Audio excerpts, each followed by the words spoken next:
首先欢迎大家看到这么多记者来到这里，这可见这场比赛的 Malah ketar-ketir duluan.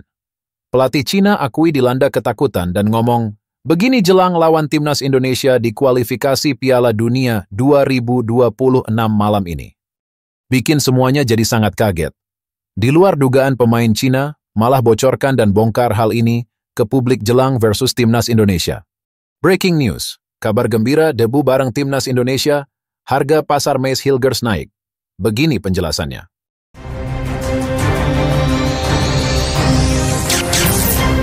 Langsung aja subscribe channel ini dulu, agar kalian tidak ketinggalan berita seputar timnas Indonesia. Malah ketar-ketir duluan. Pelatih Cina akui dilanda ketakutan dan ngomong, begini jelang lawan timnas Indonesia di kualifikasi Piala Dunia 2026 malam ini. Pelatih timnas Cina, Branko Ivankovic, ketar-ketir menghadapi ancaman timnas Indonesia. Dia ingin armadanya memanfaatkan modal main di kandang untuk menang. Buat Ivankovic, melawan timnas Indonesia bisa menjadi pertaruhan reputasinya sebagai pelatih. Sebab, nasibnya di timnas China dalam sorotan setelah pasukannya selalu kalah dalam 3 laga awal putaran ketiga kualifikasi. Sebab, nasibnya di timnas Cina dalam sorotan setelah pasukannya selalu kalah dalam 3 laga awal putaran ketiga kualifikasi. Ya, negeri tirai bambu mengawali kampanye dengan kekalahan memalukan 0-7 di markas Jepang, kemudian berlanjut dengan kekalahan dari Arab Saudi 1-2 dan Australia 1-3. Sementara timnas Indonesia belum terkalahkan. Tim Garuda selalu imbang kontra Arab Saudi 1-1, Australia 0-0, dan Bahrain 2-2. Situasi inilah yang membuat Ivankovic was-was. Dia waspada penuh terhadap kekuatan timnas Indonesia. Menurutnya, para pemain harus fokus untuk membuka peluang meraih kemenangan. Indonesia, lawan yang patut ditanggapi dengan serius. Lawan mencetak 3 poin di 3 pertandingan pertama, dan lawan sangat percaya diri, kata Ivankovic dilansir dari Netis, Selasa, 15 Oktober 2024. Lebih jauh, Ivankovic meminta anak asuhnya menunjukkan semangat juang tinggi melawan Indonesia. Terlebih, mereka akan diuntungkan dengan status tuan rumah. Kita harus memainkan keberanian dan semangat negara tuan rumah dalam pertandingan ini, pertandingan kandang, tutur pelatih asal Kroasia itu. Gunakan kekuatan terbaik kalian untuk menang di kandang, katanya. Di sisi lain, Shane Patinama mengakui bahwa dirinya bereaksi sedikit berlebihan di akhir laga Bahrain versus timnas Indonesia.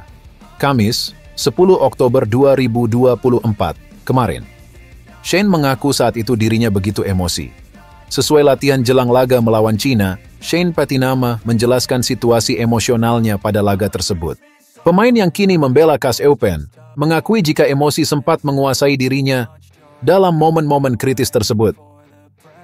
Saya hanya ingin melakukan segalanya untuk membantu negara saya menang. Jadi saya akan melakukan apa saja untuk melindunginya. Kemenangan ini, ujar Shane Patinama.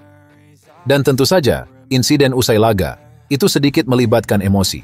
Jadi mungkin saya bertindak agak berlebihan, kata pemain bek kiri itu dalam wawancara bersama @vivagoal. Shane Patinama bukan satu-satunya yang merasa frustrasi. Hampir seluruh pemain dan ofisial Indonesia mengerubungi wasit Ahmed Al-Kaf setelah peluit panjang berbunyi. Bikin semuanya jadi sangat kaget. Di luar dugaan pemian Cina, malah bocorkan dan bongkar hal ini ke publik jelang versus timnas Indonesia. Gelandang tim nasional Cina, Li Yuanyi, membocorkan 3 titik lemah negaranya sendiri jelang laga melawan timnas Indonesia. Timnas Cina memilih blak-blakan mengenai kondisi skuad meski harus meraih poin krusial. Pertemuan kedua tim ini memunculkan ambisi untuk akhirnya meraih kemenangan bagi salah satu negara. Sebelum fase ini, timnas Cina biasanya berada di posisi yang jauh lebih diunggulkan. Akan tetapi, situasi saat ini sudah berbeda dengan perkembangan yang ada di timnas Indonesia. Kehadiran para pemain naturalisasi membuat tim Garuda tidak lagi bisa diremehkan. Tidak hanya itu, timnas Cina juga berada dalam kondisi kurang ideal pada partai kali ini. Li Yuanyi merasa ia dan rekan setimnya belum menemukan ritme yang tepat dalam 3 laga yang sudah dilalui. Dalam momen krusial di laga terakhir, stamina kami justru menurun, ucap Yuanyi seperti dilansir bolasport.com dari South China Morning Post. Kerja sama kami juga buruk dan komunikasi di atas lapangan belum efektif, kata sang gelandang menambahkan.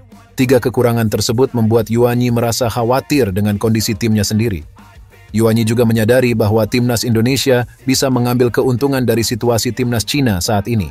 Timnas Indonesia memiliki pemain dengan kecepatan yang tinggi yang bisa menyusahkan lawan. Branko Ivankovic harus memberi perhatian lebih terkait keunggulan tim Garuda ini. Para pemain yang dimiliki oleh Shin Tae-yong sudah berpengalaman di benua Eropa. Mental para pemain timnas Indonesia juga sudah terlatih dengan baik. Mengingat kondisi Cina yang sedang menurun, Shin Tae-yong harus segera mengambil keuntungan dari situasi yang ada. Timnas Indonesia membutuhkan kemenangan setelah memberi kejutan di 3 laga awal. Breaking news, kabar gembira, debut bareng Timnas Indonesia, harga pasar Maes Hilgers naik. Begini penjelasannya. Harga pasar Maes Hilgers melonjak ke angka 10 juta euro, setara 170,27 miliar rupiah. Usai debut bareng Timnas Indonesia. Sebelumnya, pemain FC Twente itu ditaksir memiliki nilai 7 juta euro, setara 119,2 miliar rupiah. Hilgers tampil penuh pada laga Timnas Bahrain versus Timnas Indonesia di Stadion Nasional Bahrain, Manama, Kamis 10 Oktober 2024 malam WIB. Itu merupakan debut bagi Hilgers bersama Timnas Indonesia. Pemain berusia 23 tahun itu baru saja resmi menjadi WNI dan berpindah federasi pada akhir September 2024. Usai debut, harga pasar Hilgers langsung melonjak. Dinukil dari laman Transfermarkt, Senin, 14 Oktober 2024. Pemain berdarah Manado itu ditaksir bernilai 10 juta euro. Adapun perhitungan terakhir nilai Hilgers dilakukan pada 31 Mei 2024. Ketika itu, nilainya baru menyentuh 7 juta euro, setara 119,2 miliar rupiah. Kenaikan tersebut merupakan hal yang wajar, sebab nilai seorang pemain akan naik ketika berlabel tim nasional. Angka tersebut menjadikan Hilgers sebagai pemain dengan nilai pasar tertinggi di skuad Timnas Indonesia. Ia mendahului sejumlah nama seperti Jay Idzes yang berada di urutan kedua. Patut dinanti seperti apa penampilan Hilgers selanjutnya. Ia diyakini bakal turun lagi sebagai starter pada laga matchday 4 grup C putaran 3 kualifikasi Piala Dunia 2026 antara Timnas Cina versus Timnas Indonesia, Selasa 15 Oktober 2024, pukul 19 WIB di Qingdao. Shin Tae-yong mencoret 4 pemain Timnas Indonesia jelang melawan Cina di matchday keempat grup C, kualifikasi Piala Dunia 2026 zona Asia. Sesuai regulasi, hanya 23 nama saja yang boleh dimasukkan ke dalam daftar susunan pemain, DSP. Nama-nama itu adalah Egy Maulana Fikri, Ricky Kambuaya, Jordi Amat, dan Hoki Caraka. Jordi Amat pasti dicoret, karena bek 32 tahun ini mengalami cedera engkel di laga Timnas Indonesia versus Bahrain pada Kamis, 10 Oktober 2024 malam WIB. Sementara itu, Egy Maulana Fikri, Ricky Kambuaya, dan Hoki Caraka sebelumnya juga dicoret jelang melawan Bahrain. Disinyalir, 3 nama di atas masih kesulitan menembus 23 nama pemain pilihan Shin Tae-yong. Egy Maulana Fikri kalah saing dengan Malik Rizaldi, Witan Sulaiman, dan Marcelino Ferdinand, yang biasa mengisi posisi winger kanan. Belum lagi Eliano Reinders yang juga fasih dimainkan sebagai winger kanan. Bagaimana dengan Ricky Kambuaya? Gelandang Dewa United ini harus bersaing dengan Tom Hay, Ivar Jenner, dan Nathan Cho Aon di lini sentral. Untuk Hoki Caraka, penyerang PSS Sleman ini sulit bersaing dengan Rafael Struijk dan Ragnar Oratmangoen yang bergantian mengisi lini depan Timnas Indonesia.